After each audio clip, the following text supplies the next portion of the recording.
ಈ ಬಾಸು ಯಾವ ಬಾಸು ಇಲ್ಲ, ಎಲ್ಲ ನಮ್ಮ ಅಪ್ಪು ಬಾಸ್ಗೆ ಜೈ. ಅವರೇ ನಮ್ಮ ಬಾಸು, ಯಾವ ಬಾಸು ಇಲ್ಲ, ಯಾವನು ಇಲ್ಲ. ಅಣ್ಣ ಅಪ್ಪು ಅಂದ್ರೆ ಇಷ್ಟ ಅಣ್ಣ, ಅಪ್ಪು ಅಂದ್ರೆ ದೇವ್ರಣ್ಣ. ಅವ್ರನ್ನ ಸಖತ್ ಮಿಸ್ ಮಾಡ್ಕೊಂತ ಇದೀವಣ್ಣ. ಅವ್ರು ಇದ್ದೀರಿ ಇವಾಗ ಇಲ್ಲೆಲ್ಲ ರಾಜ್ಕುಮಾರ್ಗೆ ದೊಡ್ಡ ಚಿನ್ನು ದಾರನೇ ಹಾಕಿಸ್ತಿದ್ದೆ ಅಣ್ಣ. ಮಗ ಅಂದ್ರೆ ಆ ಥರ ಒಂದು ಮಗ ಇರಬೇಕು, ಒಂದು ಅಣ್ಣ ಅಂದರೆ ಶಿವಣ್ಣನ ಥರ ಇರಬೇಕು, ಒಂದು ವರ ಅಂದರೆ ರಾಘವಣ್ಣ ಥರ ಇರಬೇಕು ಅನ್ಸುತ್ತೆ ಒಂದು ಭಾವನೆ. ಸರ್ ಎಲ್ಲರ ಹತ್ರನೂ ಬೇರಿತಾರೆ, ಎಲ್ಲರ ಹತ್ರನೂ ಚೆನ್ನಾಗಿರ್ತಾರೆ. ಅವ್ರು ಚಿಕ್ಕ ಮಗು ಥರ ಸರ್. ಅವ್ರ ಮನ್ಸಿನ ಬಗ್ಗೆ ನಾವು ತಿಳ್ಕೊಂಡ್ರೆ ನಾವು ಅವ್ರನ್ನಂತೂ ಬಿಟ್ಟು ಹೋಗೋದಿಲ್ಲ ಸರ್. ಅವ್ರನ್ನಂತೂ ನಾವು ಮರೆಯೋದಿಲ್ಲ, ಸಾಯೋವರೆಗೂ ಮರೆಯೋಕ್ಕಾಗಲ್ಲ ಸರ್. ನಾನು ಕೇಳ್ಕೊಳ್ಳೋದು ಎಲ್ಲ ಗಂಡು ಮಕ್ಳಿಗೂ ಇಷ್ಟೇ, ಇನ್ನು ಒಳ್ಳೆ ದಾರಿಯಲ್ಲಿ ನಡ್ಕೊಳ್ಳಿ, ಅಪ್ಪು ಥರನೇ ನಡ್ಕೊಳ್ಳಿ ಅಷ್ಟೇ. ನಾನು ದೇವಸ್ಥಾನಕ್ಕೆ ಹೋಗೋದೇ ಕಡಿಮೆ ಸರ್. ನಾನು ಮನೇಲೆ ಅವ್ರ ಫೋಟೋನ ಇಟ್ಕೊಂಡು ನಾನು ಪೂಜೆ ಮಾಡ್ತಾ ಇದ್ದೀನಿ. ನಮ್ಮನಿಗೆ ಮಗ ಕಳ್ಕೊಳ್ರೆ ಎಷ್ಟು ದುಃಖ ಆಗುತ್ತೆ, ಆ ಥರ ಒಂದು ದುಃಖ ಆಗುತ್ತೆ. ಮೊದಲಿಗೆ ಅಪ್ಪು ಸರ್ಗೆ ಇವತ್ತು ಹುಟ್ಟಿದ ಹಬ್ಬದ ಆರ್ಕೆ ಶುಭಾಶಯಗಳು. ಜೊತೆಗಿರದ ಜೀವ ಎಂದೆಂದಿಗೂ ಜೀವ ಅಂತ ಬರೆಸಿದ್ದಾರೆ. ಅದು ಯಾವ ಪುಣ್ಯಾತ್ಮ ಬರೆಸಿದ ನನಗಂತೂ ಗೊತ್ತಿಲ್ಲ. ಜೊತೆಗಿರದ ಜೀವ ಎಂದೆಂದಿಗೂ ಜೀವ ಅಂತ ಅಪ್ಪು ನಮ್ಗೇನು ಬಿಟ್ಟು ಹೋಗಿಲ್ಲ ನೋಡಿ, ಇವಾಗಲೂ ಅಲ್ಲೆಲ್ಲೋ ಇದ್ದಾರೆ ಅನ್ಸುತ್ತೆ. ಅವ್ರ ಹತ್ರ ಬಂದು ನಾವು ಆಚರಿಸ್ತಿದ್ದೀರಿ ಅನ್ಸುತ್ತೆ.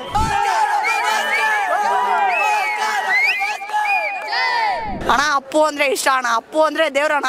ಅವ್ರನ್ನ ಸಖತ್ ಮಿಸ್ ಮಾಡ್ಕೊಂತ ಇದೀವಣ್ಣ. ಅವ್ರು ಇದ್ದೀರಿ ಇವಾಗ ಇಲ್ಲೆಲ್ಲ ರಾಜ್ಕುಮಾರ್ಗೆ ದೊಡ್ಡ ಚಿನ್ನು ದಾರನೇ ಹಾಕಿಸ್ತಿದ್ದೆ ಅಣ್ಣ. ಏನು ಮಾಡೋಕ್ಕಾಗಲ್ಲಣ್ಣ, ಇಲ್ಲ ದೇವರ ವಿಧಿ, ಏನು ಮಾಡೋಕ್ಕಾಗಲ್ಲ. ಅಪ್ಪು ಬಾಸ್ಗೆ ಜೈ ಅಣ್ಣ. ಅಪ್ಪು ಸರ್ನ ಮಿಸ್ ಮಾಡ್ಕೊಳ್ಳೋದೇನೋಣ, ಸಖತ್ ಮಿಸ್ ಮಾಡ್ಕೊಂತ ಇದೀವಿ. ಹೇಳಕ್ಕಾಗಲ್ಲ, ಬಿಡಕ್ಕಾಗಲ್ಲ. ಏನು ಅಪ್ಪು ಬಾಸ್ಗೆ ಜೈ. ನನಗೆ ಮಿಸ್ ಅಂತಲ್ಲ, ಒಂದು ಅಮ್ಮನಿಗೆ ಮಗ ಕಳ್ಕೊಳ್ರೆ ಎಷ್ಟು ದುಃಖ ಆಗುತ್ತೆ, ಆ ಥರ ಒಂದು ದುಃಖ ಆಗುತ್ತೆ. ಮೊದಲಿಗೆ ಅಪ್ಪು ಸರ್ಗೆ ಇವತ್ತು ಹುಟ್ಟಿದ ಹಬ್ಬದ ಆರ್ಕೆ ಶುಭಾಶಯಗಳು. ಮತ್ತು ನಾನು ಹೇಳೋದು ಗಂಡು ಮಕ್ಕಳಿಗೆ ಇಷ್ಟೇ, ಒಳ್ಳೆ ದಾರಿಯಲ್ಲಿ ನಡ್ಕೊಳ್ಳಿ. ನಿಮ್ಮ ರೂಪದಲ್ಲೂ ಒಂದು ಅಪ್ಪನ ನೋಡ್ಬೋದು ಅನಿಸುತ್ತೆ. ನಮ್ಮ ರಾಜ್ಯದಲ್ಲಿ ಮೊದಲು ಕನ್ನಡ ರಾಜ್ಯೋತ್ಸವ ಅಂತಿದ್ರು. ಇವತ್ತು ಅಪ್ಪುಗೆ ಏನೇ ಒಂದು ಇವತ್ತು ನೋಡಿ ಅವ್ರದ್ದು ಹುಟ್ಟಿದ ಹಬ್ಬ ಅಂದರೆ ಇದೊಂದು ರಾಜ್ಯೋತ್ಸವ ಥರನೇ ಇದೆ. ನಮ್ಮ ದೇಶದಲ್ಲಿ ನೋಡಿ ಅಮೆರಿಕದಲ್ಲೂ ಇವತ್ತು ಆಚರಿಸ್ತಿದ್ದಾರೆ. ಒಂಥರ ಹಬ್ಬ ಅನಿಸುತ್ತೆ. ಮೊದಲು ಗಣರಾಜ್ಯೋತ್ಸವ ಅಂತ ಕನ್ನಡ ರಾಜ್ಯೋತ್ಸವ ಹಿಂಗೆಲ್ಲ ಮಾಡೋರು. ಈಗ ನೋಡಿ ಇವಾಗ ಒಂಥರ ಹಬ್ಬ ಅನಿಸ್ಬಿಟ್ಟಿದೆ. ಎಲ್ಲ ಕಡೆ ಎಲ್ಲೆಲ್ಲಿರೋರೆಲ್ಲ ಇಲ್ಲಿ ಬಂದು ಸೇರ್ತಾರೆ. ಸಖತ್ ಖುಷಿ ಆಗುತ್ತೆ. ಮಗ ಅಂದರೆ ಆ ಥರ ಒಂದು ಮಗ ಇರಬೇಕು, ಒಂದು ಅಣ್ಣ ಅಂದರೆ ಶಿವಣ್ಣನ ಥರ ಇರಬೇಕು, ಒಂದು ವರ ಅಂದರೆ ರಾಘವಣ್ಣ ಥರ ಇರಬೇಕು ಅನಿಸುತ್ತೆ ಒಂದು ಭಾವನೆ. ನಾನು ಈ ವರ್ಷ ಲೇಟಾಗಿ ಬಂದೆ, ಹೋದ ವರ್ಷ ಬೇಗ ಬಂದೆ. ಇವತ್ತು ಡ್ಯೂಟಿ ರಜಾ ಹಾಕ್ಬಿಟ್ಟು ಬಂದಿದ್ದೀನಿ. ಸೊ ಅಪ್ಪುನ ಮಿಸ್ ಮಾಡ್ಕೊಂಡ್ಮೇಲೆ ನಾನು ಒಂದು ನನ್ನ ಬಾಡಿನ ಡೊನೇಟ್ ಮಾಡಿದ್ದೀನಿ. ಹೌದು ಸರ್. ಮತ್ತು ನಾನೆಲ್ಲ ಮಕ್ಕಳಿಗೆ ನಾನು ಹೇಳ್ತಿರ್ತೀನಿ ಆಗಾಗ, ನೀವು ಅಪ್ಪು ದಾರಿಯಲ್ಲಿ ನಡೀರಿ. ಬರೀ ಅಪ್ಪು ಅಂತ ಕೂಗೋದಲ್ಲ, ಒಂದು ಒಳ್ಳೆ ರೀತಿ ನೋಡಿ. ಅವ್ರು ಚಿಕ್ಕ ಚಿಕ್ಕ ಗಂಡು ಹುಡುಗರೆಲ್ಲ ಈಗ ಒಳ್ಳೆ ಕೆಲಸದಲ್ಲಿ ಇಳ್ತಾರೆ. ಅವರು ಹುಟ್ಟಿದಬ್ಬನೂ ಆಚರಿಸಲ್ಲ ಈ ನಡುವೆ. ಅವ್ರು ಹುಟ್ಟಿದಬ್ಬ ನೋಡಿ ಎಲ್ಲ ಕಡೆ ಅನ್ನದಾನ ಮಾಡೋದು ಒಂಥರ ಗ್ರೇಟ್ ಅನಿಸುತ್ತೆ ಸರ್. ಅವ್ರನ್ನ ನೋಡ್ಬಿಟ್ಟು ನಾವು ತುಂಬ ಕಲಿಯೋದಿದೆ. ಮುಂದೆನೂ ಕಲಿತಾರೆ, ಇನ್ನೂ 50 ವರ್ಷ ಆದಮೇಲೂ ಕಲಿತಾರೆ ಅಂತ. ಎಷ್ಟು ದುಃಖ ಆಗುತ್ತೆ, ದುಃಖ ಅಂತ ಹೇಳೋಕ್ಕಾಗಲ್ಲ. ಹೋದ ವರ್ಷ ಹೌದು ಮಾಡ್ತಿದ್ದಾರೆ, ದುಃಖ ಆಗುತ್ತೆ. ಹೇಳ್ಬೇಡ್ರಿ, ನೀವು ನೆನಪಿದ್ರೆ ನಂಗೆ ಅಳು ಬರುತ್ತೆ. ಲಾಸ್ಟ್ ಟೈಮ್ ತುಂಬ ಅತ್ತೆ, ಆದರೆ ಈ ವರ್ಷ ಅಳಬಾರ್ದು ಅಂತಲೇ ಇದ್ದೀನಿ. ಬೆಳಗ್ಗೆಯಿಂದ ನಾನು ಹತ್ತಿಲ್ಲ. ಹೋದ ವರ್ಷ ಹಿಂಗೆ ನಾವು ಈ ಎಂಟ್ರೆನ್ಸಲ್ಲೇ ನಾವು ಹಾಡೆಲ್ಲ ಹೇಳಿದ್ರಿ, ಹಾಡು ಹೇಳ್ಬಿಟ್ಟು ಹತ್ಕೊಂಡು ಹಾಡು ಹೇಳಿದ್ರಿ, ಫೀಲ್ ಆಯಿತು. ಬಟ್ ಈ ವರ್ಷ ನಾನು ಅಳ್ತಾ ಇಲ್ಲ, ಖುಷಿ ಆಗ್ತಿದೆ, ಇನ್ನೂ ತುಂಬ ಖುಷಿ ಆಗ್ತಿದೆ. ಹೋದ ವರ್ಷ ಕಡಿಮೆ ಜನ ಅನಿಸ್ತೇನೋ, ಈ ವರ್ಷ ತುಂಬ ಜನ ಇದ್ದಾರೆ. ಇದೊಂದು ನಮ್ಮ ರಾಜ್ಯದ ಹಬ್ಬ ಅನಿಸುತ್ತೆ. ಅಪ್ಪುಗೋಸ್ಕರ ಹಬ್ಬ. ಅಪ್ಪು ನಮ್ಗೇನು ಬಿಟ್ಟು ಹೋಗಿಲ್ಲ ನೋಡಿ, ಇವಾಗಲೂ ಅಲ್ಲೆಲ್ಲೋ ಇದ್ದಾರೆ ಅನಿಸುತ್ತೆ. ಅವ್ರ ಹತ್ರ ಬಂದು ನಾವು ಆಚರಿಸ್ತಿದ್ದೀರಿ ಅನಿಸುತ್ತೆ. ನಾನು ಕೇಳ್ಕೊಳ್ಳೋದು ಎಲ್ಲ ಗಂಡು ಮಕ್ಳಿಗೂ ಇಷ್ಟೇ, ಇನ್ನು ಒಳ್ಳೆ ದಾರಿಯಲ್ಲಿ ನಡ್ಕೊಳ್ಳಿ, ಅಪ್ಪು ಥರನೇ ನಡ್ಕೊಳ್ಳಿ ಅಷ್ಟೇ. ನಾನು ನಮ್ಮ ಹಾಗೆ ಹೇಳ್ತಿರೋದು. Thanks sir. ತುಂಬ ಮಿಸ್ ಮಾಡ್ಕೊತೀವಿ ಸರ್. ಅವ್ರು ಇದ್ದಿದ್ರೆ ತುಂಬ ಕೆಲಸಗಳು ಆಗ್ತಾಯಿತ್ತು, ಎಲ್ಲರಿಗೂ ಅನುಕೂಲವಾಗ್ತಾಯಿತ್ತು. ಮತ್ತು ಎಷ್ಟೋ ಜನಕ್ಕೆ ಸಹಾಯ ಮಾಡ್ತಾಯಿದ್ರು. ಮತ್ತು ವೃದ್ಧಾಶ್ರಮದಲ್ಲೆಲ್ಲ ಸಹಾಯ ಮಾಡಿದ್ದಾರೆ, ಅನಾಥಾಶ್ರಮದಲ್ಲೆಲ್ಲ ಸಹಾಯ ಮಾಡಿದ್ದಾರೆ. ಮತ್ತು ಎಷ್ಟೋ ಜನ ಬೀದಿಯಲ್ಲಿ ಆಕ್ಸಿಡೆಂಟ್ ಆಗಿರುತ್ತೆ, ಕೆಲವ್ರಿಗೆ ಮಕ್ಕಳಿರಲ್ಲ, ಅಂಥವ್ರಿಗೆಲ್ಲ ಮಗನಾಗಿ ತುಂಬ ಸಹಾಯ ಮಾಡಿದ್ದಾರೆ ಸರ್. ಅವ್ರ ಬಗ್ಗೆ ನಾವು ಮಾತಾಡೋಷ್ಟು ದೊಡ್ಡವರಲ್ಲ, ನಾನು ಚಿಕ್ಕವನು. ಅಂದರೆ ಅವ್ರ ಥರ ಯಾರೂ ಬರಲ್ಲ ಸರ್. ಇಡೀ ಕನ್ನಡ ಇಂಡಸ್ಟ್ರಿಯದಲ್ಲಿ ಅವ್ರ ಥರ ಬರಬೇಕಂದ್ರೆ ತುಂಬ ಕಷ್ಟ ಸರ್. ಅಂದರೆ ಹಂಬಲಾಗಿರೋದು ತುಂಬ ಕಷ್ಟ ಸರ್. ಇವತ್ತು ನಾವು ಹುಡುಕಬೇಕು ಯಾರು ಹಂಬಲಾಗಿದ್ದಾರೆ, ಯಾರು ಅಂದರೆ ಎಲ್ಲರ ಹತ್ರನೂ ಸ್ನೇಹವಾಗಿರೋದು, ಎಲ್ಲರ ಹತ್ರನೂ ಪ್ರೀತಿಯಾಗಿರೋದು ಅಂದರೆ ಅವರೊಬ್ಬರೇ ಸರ್. ಇನ್ಯಾರ ಕೈಲೂ ಸಾಧ್ಯ ಇಲ್ಲ ಸರ್. ಅಂದರೆ ಒಳ್ಳೆಯವನು ಚೆನ್ನಾಗಿರ್ಬೇಕು, ಕೆಟ್ಟವನು ಚೆನ್ನಾಗಿರ್ಬೇಕಂತ ಬಯಸೋದು ಅವರೊಬ್ಬರೇ ಸರ್. ಅವರೆಲ್ಲೇ ಇವತ್ತು ನಮ್ಮನ್ನು ಬಿಟ್ಟೋಗಿದ್ದಾರೆ ಅಂದರೆ ನಮಗಿದು ತುಂಬ ದುಃಖ ಆಗುತ್ತೆ ಸರ್. ನಾವು ನಮ್ಮ ಜೊತೆಲೇ ಇದ್ದಾರೆ, ನಮ್ಮ ಮನಸ್ಸಲ್ಲೇ ಇದ್ದಾರೆ, ನಾವು ಮಾಡೋ ಒಳ್ಳೆ ಕೆಲಸದಲ್ಲಿ ಇದ್ದಾರೆ. ತಂದೆ ತಾಯಿಗೆ ಗೌರವ ಕೊಡಬೇಕು, ಸ್ನೇಹಿತರ ಹತ್ರ ಚೆನ್ನಾಗಿರಬೇಕು. ಅವ್ರು ತೋರಿಸ್ಕೊಟ್ಟಿರೋ ಸ್ಫೂರ್ತಿ ನಾವು ಯಾವತ್ತೂ ಮರೆಯೋಕ್ಕಾಗಲ್ಲ ಸರ್. ಮುಂದಿನ ಪೀಳಿಗೆಗೆ, ಮುಂದಿನ ಜನ್ರೇಷನ್ಗೆ ನಾವು ಯುವಕರೆಲ್ಲ ಹೆಂಗಿರಬೇಕು ಅಂತ ಯುವರತ್ನ ಫಿಲಮಲ್ಲಿ ನಮಗೆ ತುಂಬ ತೋರಿಸ್ಕೊಟ್ಟಿದ್ದಾರೆ. ಸಿನಿಮಾಗಳಿಂದ ನಾವು ಏನೇ ಅವರಿಂದ ತುಂಬ ಕಲಿಬೇಕಾಗಿರೋದು ತುಂಬ ವಿಚಾರ ಇದೆ ಸರ್. ನಾವು ಅಂದರೆ ಯಾವ ವ್ಯಕ್ತಿನ ಆಗಿರ್ಬೋದು ಸರ್. ಅಂದರೆ ನಾನು ನಾಯಕ ಆಗಿದ್ದರೆ, ನಾನು ಈಗಾಗಿದ್ದರೆ, ಆಗಾಗಿದ್ದರೆ ಅದು ಆ ಒಳ್ಳೆ ಕೆಲಸ ಮಾಡ್ತಾಯಿದ್ದೆ, ಈ ಒಳ್ಳೆ ಕೆಲಸ ಮಾಡ್ತಾಯಿದ್ದೆ, ನನಗೆ ರಾಜ ಪಟ್ಟಾನೇ ಸಿಗಬೇಕು ಅಂತ ಏನೂ ಬೇಕಾಗಿಲ್ಲ ಸರ್. ಅಂದರೆ ಅಂಬಲಾಗಿದ್ರೂ ನಾನು ಈ ಥರ ಒಂದು ಸಿಂಪಲ್ ಆಗಿದ್ರೂ ಇಂಥ ಒಳ್ಳೆ ಕೆಲಸಗಳು ಮಾಡ್ಬೋದು ಅಂತ ಅಪ್ಪು ಸರ್ ನಮ್ಗೆ ತೋರಿಸ್ಕೊಟ್ಟಿದ್ದಾರೆ ಸರ್. ಅಂದರೆ ಎಲ್ಲಿ ಹೋದ್ರೂ, ಯಾವ ಫಂಕ್ಷನ್ಗೆ ಹೋದ್ರೂ ಆಡಂಬರ ಒಂದು ಅದೆಲ್ಲ ಯಾವುದಿಲ್ಲ ಸರ್. ಸಿಂಪಲಾಗಿ ಬರ್ತಾಯಿದ್ರು. ಬಡವ್ರ ಹತ್ರನೂ ಚೆನ್ನಾಗಿರ್ತಾಯಿದ್ರು, ಸಾಹುಕಾರ ಹತ್ರನೂ ಚೆನ್ನಾಗಿರ್ತಾಯಿದ್ರು, ಎಲ್ಲರ ಹತ್ರನೂ ಚೆನ್ನಾಗಿರ್ತಾಯಿದ್ರು ಸರ್. ಇವತ್ತು ನಾವು ಎಲ್ಲೇ ಫಂಕ್ಷನ್ಗೆ ಹೋದ್ರೆ ಇವ್ರು ಬೇಕು, ಅವ್ರು ಬೇಡ ಅಂತ ಅನ್ಕೊಳ್ತೀವಿ, ನಾವೇ ಅನ್ಕೊಳ್ತೀವಿ. ಆದರೆ ಆ ಥರ ಅನ್ಕೊಳಲ್ಲ ಸರ್. ಅಪ್ಪು ಸರ್ ಎಲ್ಲರ ಹತ್ರನೂ ಬೇರೀತಾರೆ, ಎಲ್ಲರ ಹತ್ರನೂ ಚೆನ್ನಾಗಿರ್ತಾರೆ. ಅವ್ರು ಚಿಕ್ಕ ಮಗು ಥರ ಸರ್. ಅವ್ರ ಮನಸ್ಸಿನ ಬಗ್ಗೆ ನಾವು ತಿಳ್ಕೊಂಡ್ರೆ ನಾವು ಅವ್ರನ್ನಂತೂ ಬಿಟ್ಟೋಗೋದಿಲ್ಲ ಸರ್. ಅವ್ರನ್ನಂತೂ ನಾವು ಮರೆಯೋದಿಲ್ಲ, ಸಾಯೋವರೆಗೂ ಮರೆಯೋಕ್ಕಾಗಲ್ಲ ಸರ್. ನಾವು ಒಪ್ಪು ಫ್ಯಾನ್ ನಾವು ಸರ್. ಅವರು ಈ ಥರ ಹಿಂಗೆ ಇದು ಹೆಚ್ಚಿಗೆ ಮಾತಾನಿಂದ ಸರ್. ಅದು ನಾನು ದೇವಸ್ಥಾನಕ್ಕೆ ಹೋಗೋದೇ ಕಡಿಮೆ ಸರ್. ನಾನು ಮನೇಲೇ ಅವ್ರ ಫೋಟೋನ ಇಟ್ಕೊಂಡು ನಾನು ಪೂಜೆ ಮಾಡ್ತಾಯಿದ್ದೀನಿ. ಅವ್ರು ಕಲಿಸ್ಕೊಟ್ಟಿದ್ದು ನಾವು ಕಲಿಬೇಕನ್ನೋ ತುಂಬ ಇದೆ ಸರ್. ಇದು ಅಷ್ಟು ಹೇಳೋಕ್ಕೆ ಇಷ್ಟಪಡ್ತೀನಿ ಸರ್. ನಾನು ಜಾಸ್ತಿ ಮಾತಾಡಲ್ಲ ಸರ್. ನಾವು ನಮ್ಮದು ನಾಗವಾರ ಅಲ್ಲಿ ಒಂದು ಮನೆ ಗುರುಪೇಶ್ ಬಂದಿದ್ರು.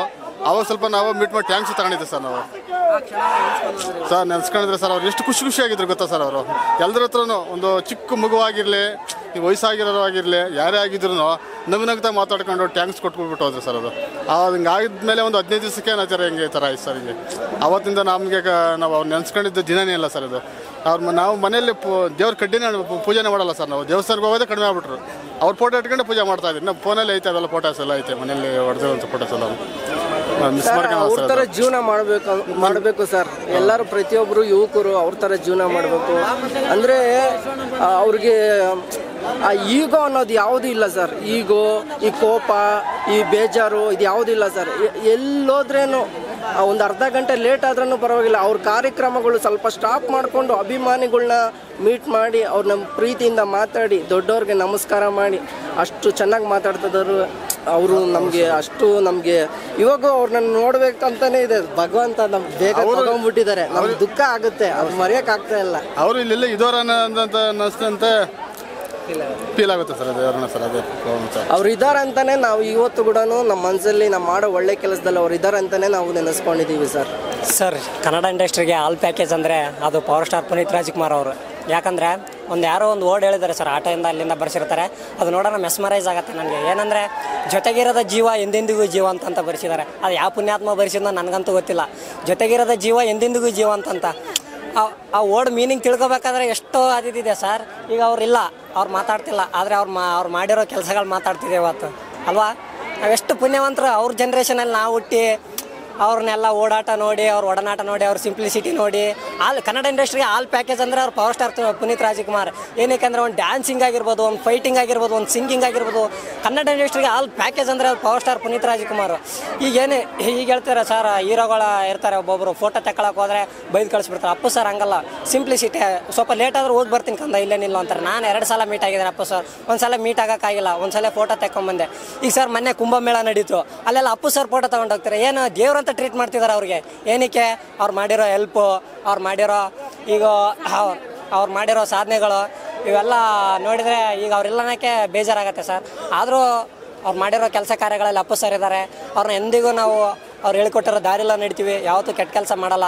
ಅವ್ರು ಹಾಕಿಲ್ಲ ದಾರಿಲೇ ನಡಿತೀವಿ ಅಂತ ಹೇಳೋಕ್ಕೆ ಇಷ್ಟಪಡ್ತೀನಿ ಸರ್. ಅವ್ರ ಡೈಲಾಗ್ ಸರ್ ಲಾಸ್ಟ್ಗೆ, ಬೆಂಗಳೂರಿಗೆ 1000 ಜನ ಕಮಿಷನರ್ ಬರ್ತಾರೆ ಹೋಗ್ತಾರೆ, ಇಲ್ಲಿರೋದು ಅವ್ರೊಬ್ಬರೇ ಅಪ್ಪು ಲೋಕಲ್. ಜೈ ಅಪ್ಪು ಬಾಸ್. ಅಪ್ಪು ಥರ ಕಲಿಬೇಕು, ಅಪ್ಪು ಥರ ಕಲಿಬೇಕು.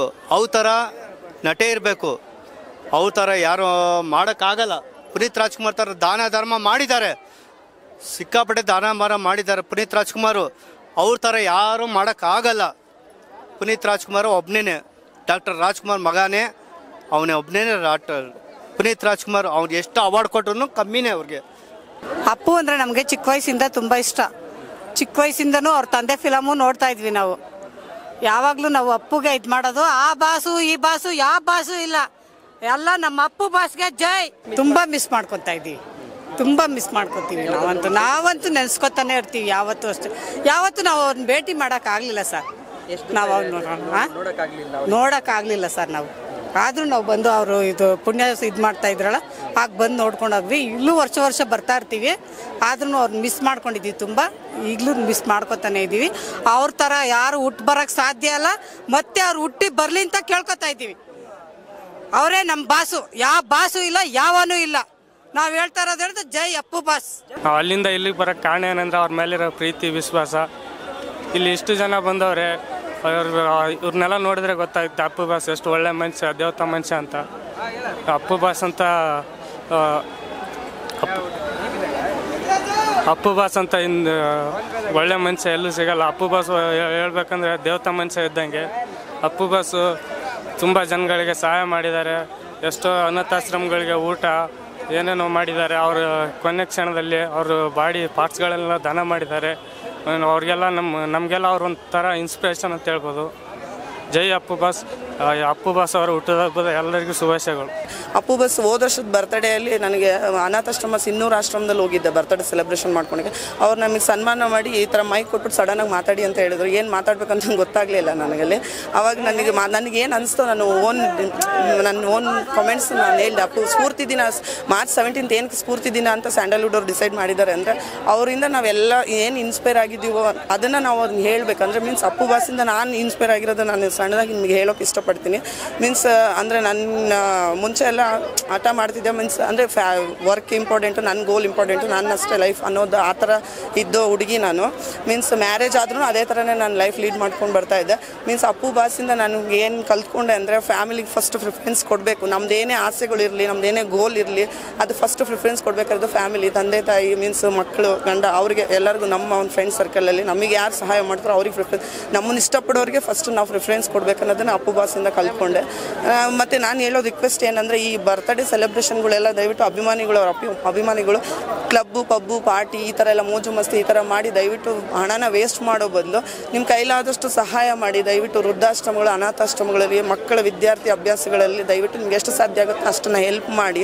ಅವರು ಬರ್ತ್ಡೇ ಮುಖಾಂತರ ಆಗಲಿ, ಏನೇ ಒಂದು ಸೆಲೆಬ್ರೇಷನ್ ಆಗಲಿ, ಅವ್ರ ಮುಖಾಂತರ ನಿಜವಾಗ್ಲೂ ಸ್ಫೂರ್ತಿ ದಿನ ಸೆಲೆಬ್ರೇಷನ್ ಮಾಡೋದೇ ಆದರೆ, ನೀವು ಅಪ್ಪು ಫ್ಯಾನ್ಸ್ ಆಗೋದೇ ಆದರೆ ದಯವಿಟ್ಟು ಈ ಥರನೂ ಸೆಲೆಬ್ರೇಷನ್ ಮಾಡಿ ನಿಮ್ಮ ಫ್ಯಾನ್ಸ್, ನಿಮ್ಮ ಅಭಿಮಾನ ಅವ್ರಿಗೆ ವ್ಯಕ್ತಪಡಿಸಿ ಅಂತ ನಾನು ಕೇಳ್ಕೊತೀನಿ. ಇನ್ನೊಂದು ಏನು ಹೇಳ್ಬೇಕಂದ್ರೆ, ದಯವಿಟ್ಟು ಯಾರು ಊಟ ಆಗಲಿ, ಪ್ರಸಾದ ಆಗಲಿ, ಏನೇ ಒಂದು ಫಂಕ್ಷನ್ ದಯವಿಟ್ಟು ಅನ್ನ ಆಗಲಿ, ಊಟ ಆಗಲಿ, ಏನೋ ದಯವಿಟ್ಟು ತಟ್ಟೆಲಿ ಏನೂ ಬಿಡಬೇಡಿ. ಅವ್ರ ಫ್ಯಾನ್ಸ್ ಆದರೆ ರಾಜ್ಕುಮಾರ್ ಫಿಲಮಲ್ಲಿ ಆಲ್ರೆಡಿ ನಮಗೆ ಅದನ್ನು ಇನ್ಸ್ಪೈರ್ ಡೇ ಮೀನ್ಸ್ ಸ್ಫೂರ್ತಿ ದಿನನ ನಮಗೆ ಅಲ್ಲಿ ತೋರಿಸಿದ್ದಾರೆ. ಅವರು ಚಿಕ್ಕಣ್ಣ ಅವ್ರು ಬಿಟ್ಟಿರೋದನ್ನೇ ತಿಂದಿದ್ದಾರೆ ಅವರು. ಆ ಥರ ನಾವು ದಯವಿಟ್ಟು ತಟ್ಟೆಲಿ ಯಾವತ್ತೂ ಅನ್ನ ವೇಸ್ಟ್ ಮಾಡಬೇಡಿ. ನಿಮ್ಮ ಕೈಲಾದಷ್ಟು ಎಷ್ಟು ಬೇಕೋ ಅಷ್ಟು ಹಾಕ್ಸ್ಕೊಳ್ಳಿ. ದಯವಿಟ್ಟು ಊಟ ವೇಸ್ಟ್ ಮಾಡಬೇಡಿ. ಮೀನ್ಸ್ ನಿಮ್ಮ ಬಡ ಮಕ್ಕಳಿಗೆ, ವಿದ್ಯಾರ್ಥಿಗಳಿಗೆ, ವೃದ್ಧರಿಗೆ, ಫ್ಯಾಮಿಲಿಗೆ ಟೈಮ್ ಕೊಡಿ. ಅವ್ರಿಗೆಲ್ಲ ಹೆಲ್ಪ್ ಮಾಡಿ. ನಿಮ್ಗೆ ಸಾಧ್ಯ ಆದಷ್ಟು ಅವ್ರಿಗೆ ಹೆಲ್ಪ್ ಮಾಡಿ ಅಂತ ನಾನು ರಿಕ್ವೆಸ್ಟ್ ಮಾಡ್ಕೊತಾ ಇದ್ದೀನಿ. ಈಗ ಅವರಿಗೆ ನಾನು ಈ ಥರ ಸ್ಟಿಕ್ಕರ್ 2000 ತಂದಿದ್ದೆ, ಖಾಲಿಯಾಗಿ ಈಗ ಏನೂ ಇಲ್ಲ. ಒಂದೇ ಸ್ಟಿಕ್ಕರ್ ಇದೆ ನನ್ನ ಮೇಲಿರೋ ಬ್ಯಾಡ್ಜು. ಅಲ್ಲಿ ರಂಜಿತ್, ನಮ್ರತಾ ಗೌಡ ಅವ್ರಿಗೆ ಒಂದು ಕೊಟ್ಟೆ, ಯಾಕೆಂದರೆ ಅವರು ಅಪ್ಪು ಫ್ಯಾನು. ಹಂಗಾಗಿ ಇದು ಉಳಿದಿರೋದು ಇದು ಒಂದೇ ಇದೆ. ನಮ್ಮ ಮನೇಲಿ ಬೈತಾ ಇದ್ದಾರೆ, ನಮಗೆ ಅಂತ ಫ್ಯಾಮಿಲಿಗೆ ಒಂದು 10 ತರಬೇಕು ತಾನೇ ಉಳಿಸ್ಕೊಂಡು ಅಂತ. ಅಂದರೆ ಅವರಿಗೆ 2,000 ಅಲ್ಲ 2 ಕೋಟಿ ಬ್ಯಾಡ್ಜ್ ತಂದ್ರೂ ನನಗೆ ಉಳಿಸ್ಕೊಂಡು ಹೋಗೋಕ್ಕಾಗಲ್ಲ. ಅಂದರೆ ಅವ್ರ ಫ್ಯಾನ್ಸ್ ಅಷ್ಟು ಜನ ಇದ್ದಾರೆ. ದಯವಿಟ್ಟು ಅದನ್ನು ಅವ್ರ ಮುಖಾಂತರ ನಾನು ಏನು ಕೇಳ್ಕೊತಾ ಇದ್ದೀನಿ, ದಯವಿಟ್ಟು ಫ್ಯಾಮಿಲಿಗೆ ಟೈಮ್ ಕೊಡಿ. ಅನಾಥಾಶ್ರಮ, ವೃದ್ಧಾಶ್ರಮ ದಯವಿಟ್ಟು ನೊಂದವ್ರಿಗೆ, ವಯಸ್ಸಾದವ್ರಿಗೆ ಬೆಲೆ ಕೊಡಿ. ನಿಮ್ಮ ಕೈಲಾದಷ್ಟು ಸಹಾಯ ಮಾಡಿ. ನಿಮ್ಗೆ ಎಷ್ಟು ಸಾಧ್ಯ ಆಗುತ್ತೋ ಅಷ್ಟು ಸಹಾಯ ಮಾಡಿ. ಅನ್ನನ ದಯವಿಟ್ಟು ವೇಸ್ಟ್ ಮಾಡಬೇಡಿ. ಇದು ನನ್ನ ರಿಕ್ವೆಸ್ಟ್ ಅಪ್ಪು ಕಡೆಯಿಂದ ನಾನು ರಿಕ್ವೆಸ್ಟ್ ಮಾಡ್ಕೊಂಡು. ಅಪ್ಪು ಅಜ್ಜರಾಮರ, ಅಪ್ಪು ಯಾವತ್ತೂ ಎಲ್ಲರ ಮನಸ್ಸಲ್ಲಿ ಇರೋರು, ಜೊತೆಗಿರೋದ ಜೀವಂತ. ಅವರು ಯಾವತ್ತೂ ನಮ್ಮ ಜೊತೆಲಿ ಇರ್ತಾರೆ. I love you Appu bus.